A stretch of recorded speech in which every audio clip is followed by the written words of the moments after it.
장인님, 인젠 내가 이렇게 뒤통수를 긋고 나이가 찼으니 성례를 시켜줘야 하지 않겠느냐고 하면 대답이 늘 이 자식아, 성례고 뭐고 미처 자라야지 하고 만다. 이 자라야 한다는 것은 내가 아니라 장차 내 아내가 될 점순이의 키말이다. 내가 여기 와서 돈 한 푼 안 받고 일하기를 3년 하고 꼬박이 7달 동안을 했다. 그런데도 미처 못 자랐다니까 이 키는 언제야 자라는 겐지 짜장 영문 모른다. 일을 좀 더 잘해야 한다든지 혹은 밥을 좀 덜 먹어야 한다든지 하면 나도 얼마든지 할 말이 있다. 하지만 점순이가 아직 어리니까 더 자라야 한다는 여기에는 어찌볼 수 없이 그만 벙벙하고 만다. 이래서 나는 애초에 계약이 잘못된 걸 알았다. 이태면 이태, 3년이면 3년. 기한을 딱 작정하고 일을 했어야 원할 것이다. 덮어놓고 딸이 자라는 대로 성례를 시켜주마 했으니 누가 늘 지키고 섰는 것도 아니고 그 키가 언제 자라는지 알 수 있는가. 그리고 난 사람의 키가 무럭무럭 자라는 줄만 알았지. 붙박이 키에 모로만 벌어지는 몸도 있는 것을 누가 알았으랴. 때가 되면 장인님이 어련하려 싶어서 군소리 없이 꾸벅꾸벅 일만 해왔다. 그런 말이다. 장인님이 제가 다 알아차렸어. 참, 너 일 많이 했다. 고마, 장가 들어라. 하고 살림도 내주고 해야 나도 좋을 것이 아니냐. 시치미를 딱 대고 도리어 그런 소리가 나올까 봐서 지레 펄펄 뛰고 이야다니다. 명색이 좋아 데릴 사이지. 일하기에 싱겁기도 할 뿐더러 이건 참 아무것도 아니다. 쑥맥이 그걸 모르고 점순이의 키 자라기만 까맣게 기다리지 않았나. 언젠가는 하도 갑갑해서 자를 가지고 덤벼들어서 그 키를 한번 재볼까 했다마는 우리는 장인님이 내일을 해야 한다고 해서 마주서 이야기도 한마디 하는 법 없다. 우물길에서 언제나 마주칠 적이면 겨우 눈어림으로 재보고 하는 것인데 그럴 적마다 나는 저만큼 가서 재미 키두 하고 눈뜨기다 침을 퇴 뱉는다. 아무리 잘 봐야 내 겨드랑 밑에서 너물락 말락 밤낮 요 모양이다. 개돼지는 푹푹 크는데 왜 이리도 사람은 안 크는지 한동안 머리가 아프도록 궁리도 해보았다. 아하, 물동이를 자꾸 이니까 뼈다귀가 움츠러드나 보다. 하고 내가 넌짓넌짓이 그 물을 대신 길어도 주었다. 뿐만 아니라 나무를 하러 가면 선앙당에 돌을 올려놓고 점순이의 키 좀 크게 해주십사. 그러면 다면 떡 갖다 놓고 고사드릴 쪼니까 하고 지성도 한두 번 드린 것이 아니다. 어떻게 대먹은 킨지 이래도 막무가내니. 그래 내 어저께 싸운 것이지 결코 장인님이 밉다든가 해서가 아니다. 뭐를 붙다가 가만히 생각을 해보니까 또 싱겁다. 이 벼가 자라서 점순이가 먹고 좀 큰다면 모르지만 그렇지도 못한 걸 내 심어서 뭘 하는 거냐. 해마다 앞으로 축 붉어지는 장인님의 아랫배를 불리기 위하여 심곤 조금도 쉽지 않다. 아이고 배야. 난 물 붓다 말고 배를 쓰다듬으면서 그대로 눈뜨구로 기어올랐다. 그리고 겨드랑이에 꼈던 벼 담긴 키를 그냥 땅바닥에 털썩 떨어치며 나도 털썩 주저앉았다.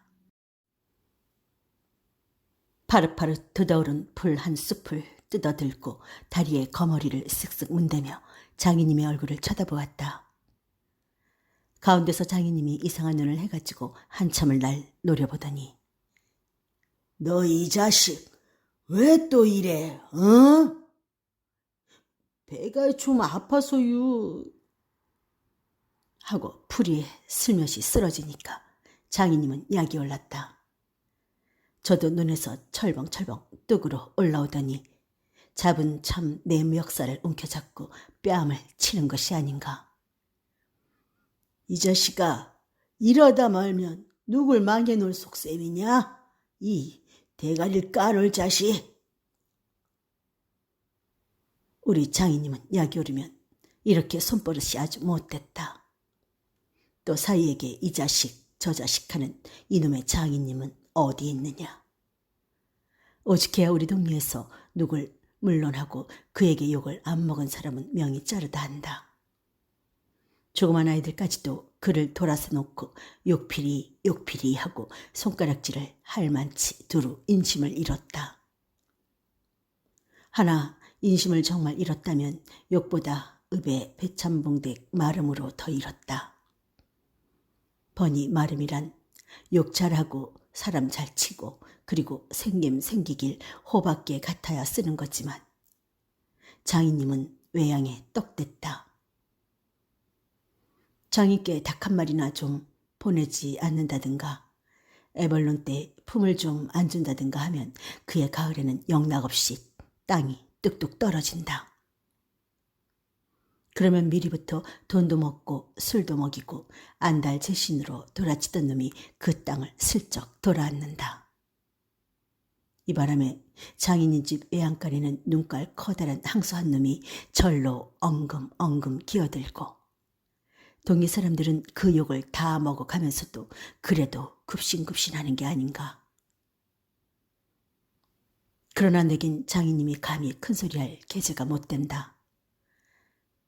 뒷생각은 못하고 뺨 한 개를 딱 때려놓고는 장인님은 무색해서 덤덤히 쓴 침만 삼킨다. 난 그 속을 벅 잘한다. 조금 있으면 갈도 꺾어야 하고 모도 내야 하고 한창 바쁜 때인데 나 일 안 하고 우리 집으로 그냥 가면 고만이니까. 작년 이맘때도 트집을 좀 하니까 늦잠 잔다고 돌멩이를 집어 던져서 자는 놈의 발목을 삐게 해놨다. 사나씩이나 건숭 끙끙 앓았더니 종당에는 겁한 울상이 되지 않았는가. 예, 그만 일어나 일 좀 해라. 그래야 올 가을에 벼 잘 되면 너 장가들지 않니? 그래 기가 번쩍 뛰어서 그날로 일어나서 남이 이틀 품들일 논을 혼자 삶아 놓으니까 장인도 눈깔이 커다랗게 놀랐다. 그럼 정말로 가을에 와서 혼인을 시켜줘야 원 경우가 옳지 않겠나. 벼섬을 척척 들여 쌓아도 다른 소리는 없고 물동이를 이고 들어오는 점순이를 담배통으로 가리키며 이 자식아 미쳐 커야지. 저걸 무슨 혼인을 한다고 그러니. 원. 하고 남 낯짝만 붉게 해주고 고만이다. 골김에 그저 이놈의 장인님하고 대돌에다 메꿨고 우리 고향으로 내뺄까 하다가 꾹꾹 참고 말았다. 참말이지 난 이꼴하고는 집으로 차마 못 간다. 장가를 들러왔다가 오죽 못 났어야 그대로 쫓겨왔느냐고 손가락질을 받을 테니까. 눈뜨겠어 벌떡 일어나 한풀 죽은 장인님 앞으로 다가서며 난 갈태야유. 그동안 사경 쳐내슈. 너 사이로 왔지 어디 무슨 살로 왔니? 그러면 얼씬 성례를 해줘야 안 하지요? 맨날 부려만 먹고 해준다. 글쎄 내가 안 하는 거냐. 그년이 안 크니까. 하고 어름어름 담배만 담으면서 늘 하는 소리를 또 늘어놓는다. 이렇게 따져나가면 언제든지 늘 나만 미치고 만다. 이번엔 안 된다 하고 대뜸 구장님한테로 판단 가졌고 소매자락을 내끌었다. 아, 이 자식아, 왜 이래 어른을. 안 간다고 뻗디디고 이렇게 호령은 제 맘대로 하지만 장인님 제가 내 기운은 못 당한다. 막 부려먹고 딸은 안 주고 게다 땅땅 치는 건 다 뭐냐. 그러나 내 사실 참 장인님이 미워서 그런 것은 아니다. 그 전날 왜 내가 쇠고기에 맞은 봉우리 하전밭을 혼자 갈고 있지 않았느냐. 밭가승이로 돌적마다 야릇한 꽃내가 물컥물컥 코를 찌르고 머리 위에서 벌들은 가끔 붕붕 소리를 친다. 바위 틈에서 샘물 소리밖에 안 들리는 산골짜기니까 맑은 하늘의 봄볕은 이불 속같이 따스하고 꼭 꿈꾸는 것 같다. 나는 몸이 나른하고 병이 나려고 그러는지 가슴이 울렁울렁하고 이랬다. 이러이 말이 맘마마 이렇게 노래를 하며 소를 부리면 여느 때 같으면 어깨가 으쓱으쓱한다. 웬일인지 밭 반도 갈지 않아서 온몸에 맥이 풀리고 대고 짜증만 난다. 공연히 소만 드립다 두들기며 아냐 이 망할 자식의 소 대리를 꺾어줄라. 그러나 내 속은 정말 아냐 때문이 아니라 점심을 이곤 점순이의 키를 보고 우라가 났던 것이다. 점순이는 뭐 그리 썩 예쁜 계집애는 못 된다. 그렇다고 개떡이냐 하면 그런 것도 아니고 꼭 내 아내가 돼야 할 만치 그저 투투하게 생긴 얼굴이다. 나보다 10년이 아래니까 올해 16인데 몸은 남보다 2살이나 덜 자랐다. 남은 잘도 헌칠이들 그것만 이건 이아리가 뭉툭한 것이 내 눈에는 헐없이 감참해 같다. 참외 중에는 감참외가 제일 맛 좋고 예쁘니까 말이다.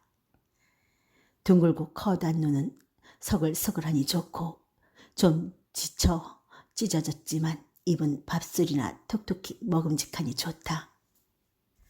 아따 밥만 많이 먹게 되면 팔자는 그만 아니냐. 한데 한 가지 파가 있다면 가끔가다 몸이 너무 빨리빨리 논다. 그래서 밥을 나르다가 때없이 풀밭에서 깻박을 쳐서 호트성이 밥을 곧잘 먹인다. 안 먹으면 무안해 할까 봐서 이걸 씻고 앉아놓으라면 으적으적 소리만 나고 돌을 먹는 겐지 밥을 먹는 겐지. 그러나 이날은 웬일인지 성한 밥채로 밥머리에 곱게 내려놓았다. 그리고 또 내외를 해야 하니까 저만큼 떨어져 이쪽으로 등을 향하고 웅크리고 앉아서 그릇 나기를 기다린다. 내가 다 먹고 물러섰을 때 그릇을 와서 챙기는데 그런데 난 깜짝 놀라지 않았느냐.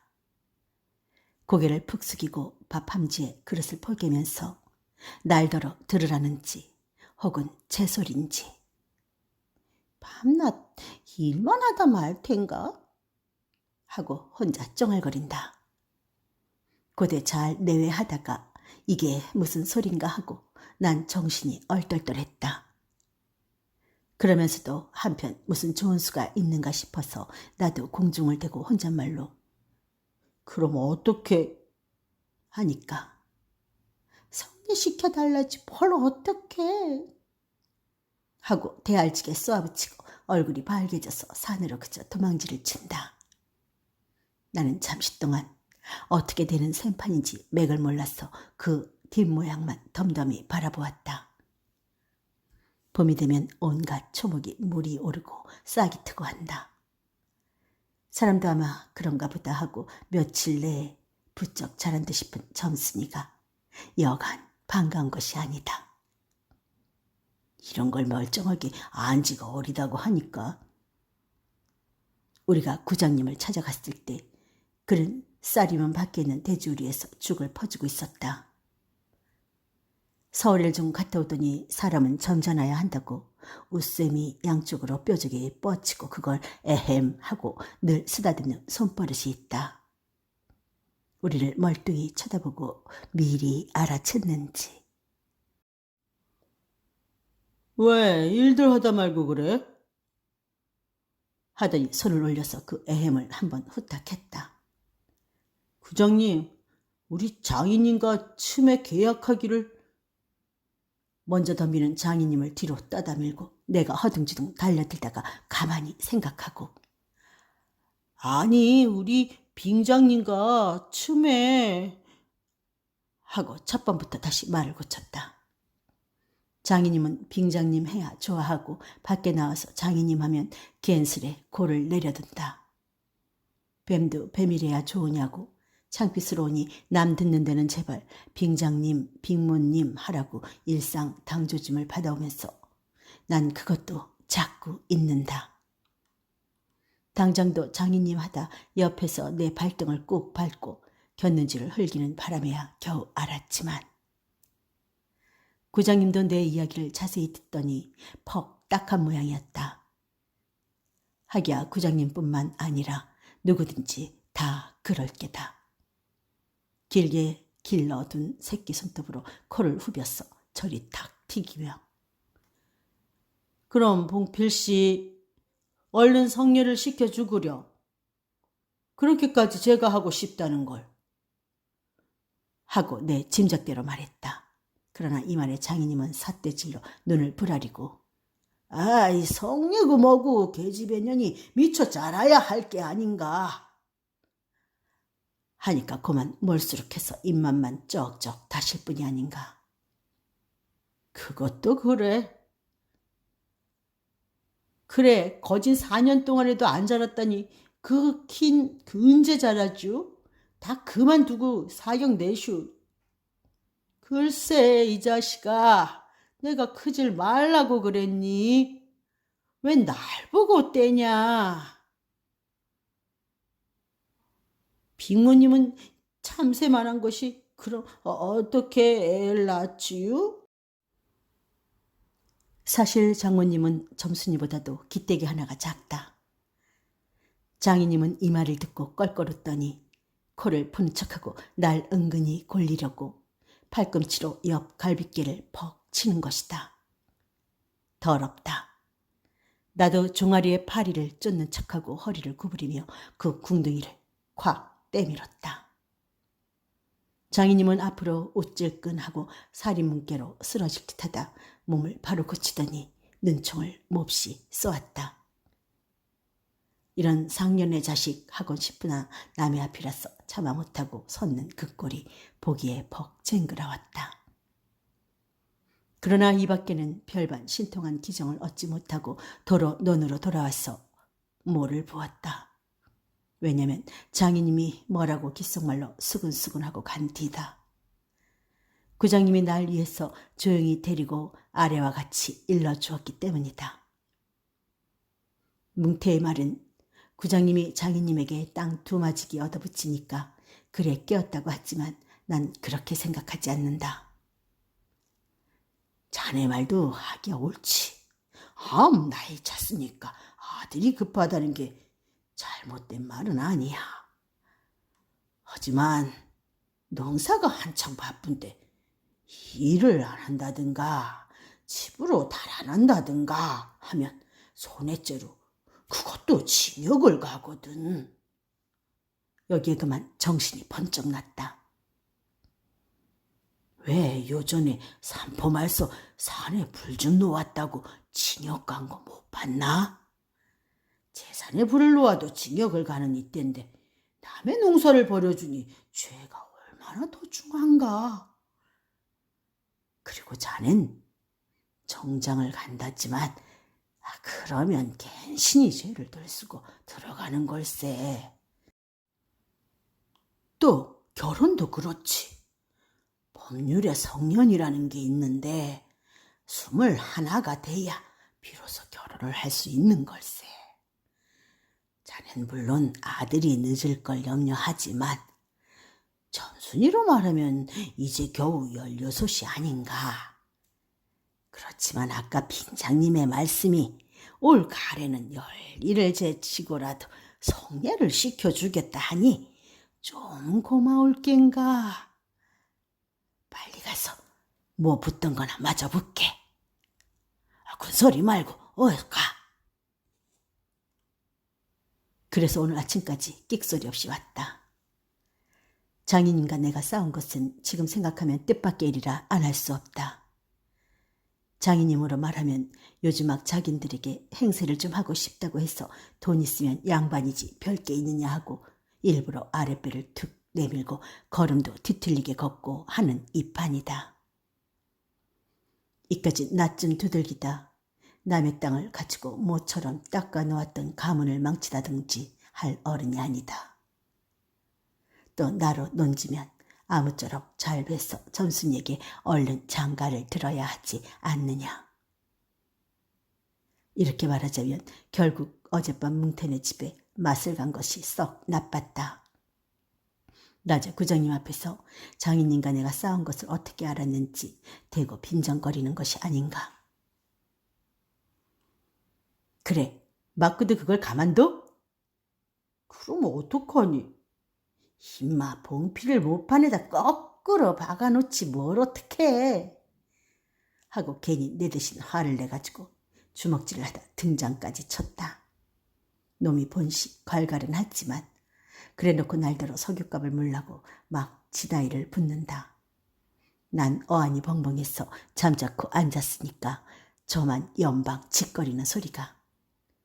밤낮 일만 해주고 있을 테냐? 영득이는 1년을 살고도 장가를 들었는데 난 4년이나 살고도 더 살아야 해. 네가 3번째 사인 줄이나 아니? 3번째 사이. 남의 일이라도 분하다. 이 자식아 우물에가 빠져 죽어. 나중에는 겨우 손톱으로 목을 따라고까지 하고 제 아들같이 함부로 훅닥이었다. 별의별 소리를 다 했어 그대로 옮길 수는 없으나 그 줄거리는 이렇다.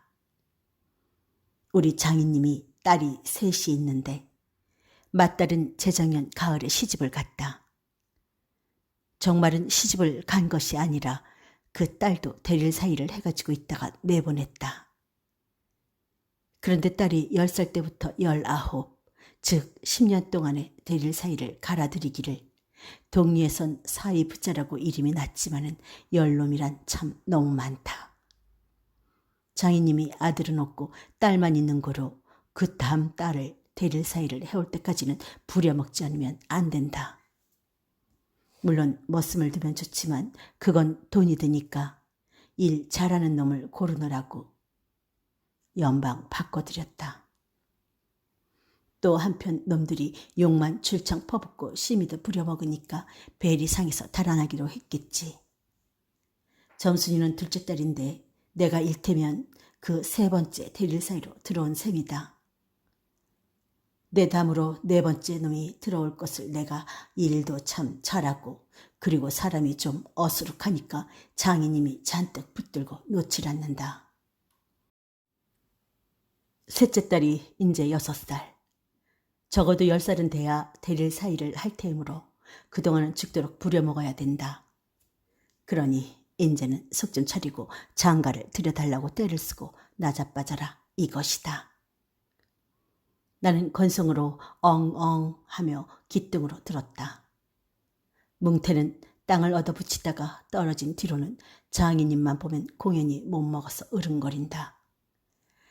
그것도 장인님이 져달라고 할 적에 제 집에서 이한다는 그 감투를 선뜻 주었더라면 그럴 리도 없었던 걸.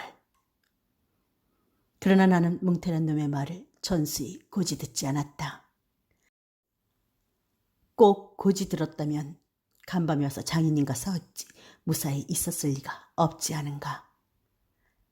그러면 딸에게까지 인심을 잃은 장인님이 혼자 나빴다.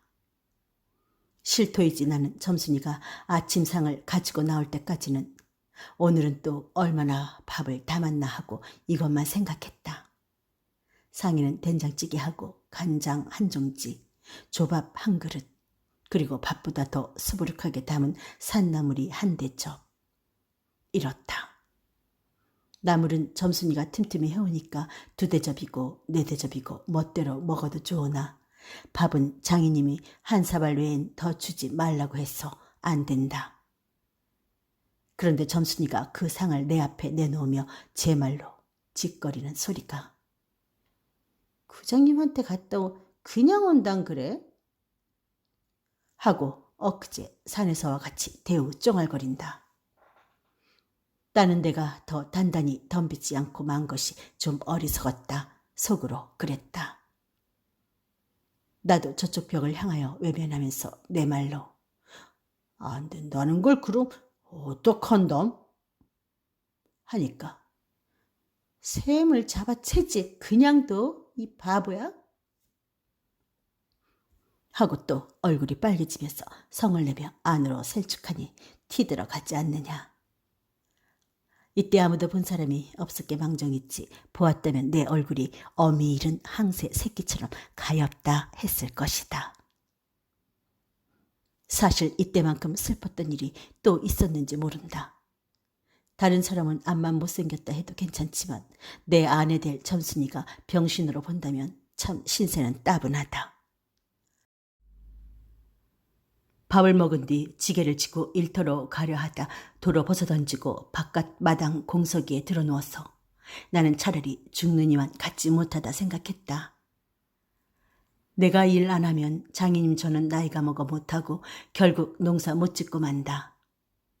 뒷짐으로 트림을 꿀꺽하고 대문 밖으로 나오다 날 볼고서 이 자식아, 너 왜 또 이러니?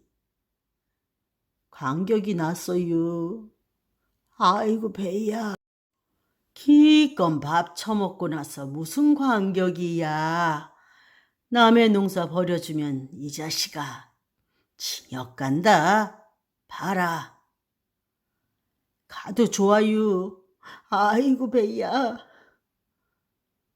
참말 난 일 안 해서 징역 가도 좋다 생각했다. 이후 아들을 낳아도 그 앞에서 바보 바보 이렇게 별명을 들을 테니까 오늘은 10쪽이 난데도 결정을 내고 싶었다.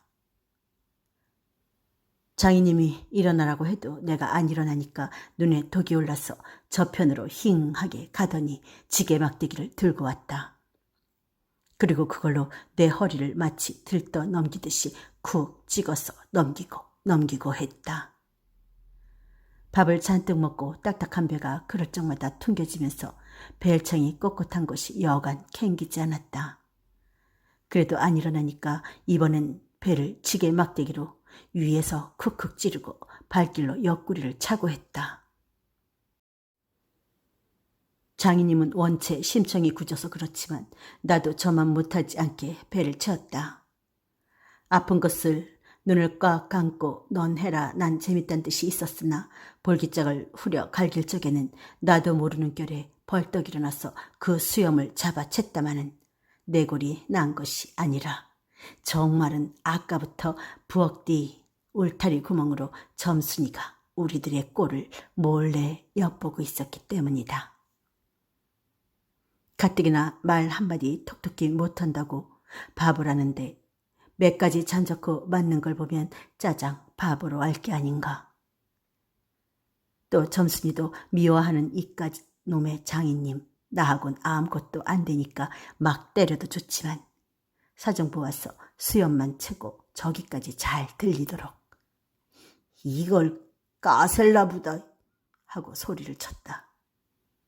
장인님은 더 약이 바짝 올라서 잡은 참 지게 막대기로 내 어깨를 그냥 내리갈겼다.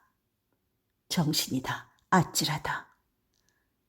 다시 고개를 들었을 때 그땐 나도 온몸에 약이 올랐다. 이 녀석의 장인님을 하고 눈에서 불이 퍽 나서 그 아래 바디는 넝알로 그대로 떠밀어 굴려버렸다. 조금 있다가 장인님이 씩씩하고 한번 해보려고 기어오르는 걸 얼른 또 떠밀어 굴려버렸다. 기어오르면 굴리고 굴리면 기어오르고 이러길 한 너댓 번을 하며 그럴 적마다 두려만 먹고 왜 성례 안 하지요? 나는 이렇게 호령했다. 하지만 장인님이 선뜻 오냐 내리라도 성례시켜주마 했으면 나도 성가신 걸 그만두었을지 모른다. 나야 이러면 때린 건 아니니까 나중에 장인 쳤다는 누명도 안 들일 터이고 얼마든지 해도 좋다. 한 번은 장인님이 헐떡헐떡 기어서 올라오더니 내 바짓가랑이를 요렇게 노리고서 단박 움켜잡고 매달렸다. 악 소리를 치고 나는 그만 세상이 다 팽그러 도는 것이. 빙장님, 빙장님, 빙장님.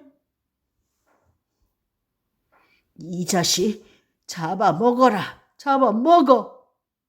아, 할아버지 살려줍시오. 할아버지. 하고 두 팔을 허둥지둥 내절 쪽에는 이마에 진땀이 쭉 내솟고 인젠 참으로 죽나보다 했다. 그래도 장인님은 놓질 않더니 내가 기어이 땅바닥에 쓰러져서 거진 까무러치게 되니까 놓는다. 더럽다. 더럽다. 이게 장인님인가? 나는 한참을 못 일어나고 쩔맸다. 그러다 얼굴을 드니 사지가 부르르 떨리면서 나도 엉금엉금 기어가 장인님의 바짓가랑이를 꽉 움키고 잡아놨겄다. 내가 머리가 터지도록 매를 얻어맞은 것이 이 때문이다. 그러나 여기가 또한 우리 장인님이 유달리 착한 곳이다. 여느 사람이면 사경을 주어서라도 당장 내쫓았지. 터진 머리를 볼송으로 손수 찢어주고 호주머니에 희연 한 봉을 넣어주시고 그리고 올 가을엔 꼭 성례를 시켜주마. 한 말 말고 가서 뒷골에 콩밭이나 얼른 갈아라. 하고 등을 두들겨 줄 사람이 누구냐. 나는 장인님이 너무나 고마워서 어느덧 눈물까지 났다. 점순이를 남기고 이젠 내쫓기려니 하다 뜻밖의 말을 듣고 빙장님 인젠 다시는 안 그러겠어요. 이렇게 맹세를 하며 부랴사랴 지게를 지고 일터로 갔다. 그러나 이때는 그걸 모르고 장인님을 원수로만 여겨서 잔뜩 잡아당겼다. 아, 이놈아, 나라, 나. 장인님은 허순지를 하며 솔기미에 친 닭의 소리를 연해 질렀다. 놓긴 왜 이왕이면 호되게 혼을 내주리라 생각하고 짓궂이 더 댕겼다마는 장인님이 땅에 쓰러져서 눈에 눈물이 핑 도는 것을 알고 좀 겁도 났다. 할아버지, 나라, 나. 그래도 안 되니까. 예, 점순아. 이 악장의 안에 있었던 장모님과 점순이가 헐레벌떡하고 단숨에 뛰어나왔다. 나의 생각에 장모님은 제 남편이니까 역성을 할는지도 모른다. 그러나 점순이는 내 편을 들어서 속으로 고소해서 하겠지. 대체 이게 웬 속인지. 아버지를 혼내주기는 제가 내려놓고 이제 와서는 달려들며 에그머니, 이 망할 게 아버지 죽이네. 하고 내 귀를 뒤로 잡아당기며 마냥 우는 것이 아니냐. 그만 여기에 기운이 탁 꺾여 나는 얼빠진 등신이 되고 말았다. 장모님도 덤벼들어 한쪽 귀마저 뒤로 잡아치면서 또 우는 것이다. 이렇게 꼼짝도 못하게 해놓고 장인님은 지게 막대기를 들어서 사뭇 내려 조겼다. 그러나 나는 구태여 피하려지도 않고 암만 해도 그 속 알 수 없는 점순이의 얼굴만 멀거니 들여다보았다. 이 자식, 장인 입에서 할아버지 소리가 나오도록 해?